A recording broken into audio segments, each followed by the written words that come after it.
কক্সবাজারের টেকনাফে কোস্টগার্ডের অভিযানে প্রায় ১,১৫,০০,০০০ টাকার মূল্যর বিপুল পরিমাণ ইয়াবা জব্দ করা হয়েছে। নাফ নদীতে পরিচালিত এই অভিযানে ২৩,০০০ পিস ইয়াবা উদ্ধার করা হয়। মঙ্গলবার সকাল ১১টার দিকে গোপন সংবাদের ভিত্তিতে কোস্টগার্ড স্টেশন টেকনাফে বিশেষ পরিচালনা করে।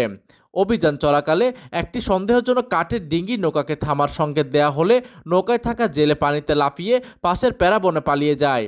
পরবর্তীতে নৌকাটি তল্লাশি করে প্রায় ১,১৫,০০,০০০ টাকার মূল্যর ইয়াবা জব্দ করা হয়। গোপন সংবাদের ভিত্তিতে পরিচালিত এই অভিযানে ২৩,০০০ পিস ইয়াবা জব্দ করা হয়েছে। মাদক পাচার রোধে কোস্টগার্ডের এই ধরনের অভিযান ভবিষ্যতে অব্যাহত থাকবে।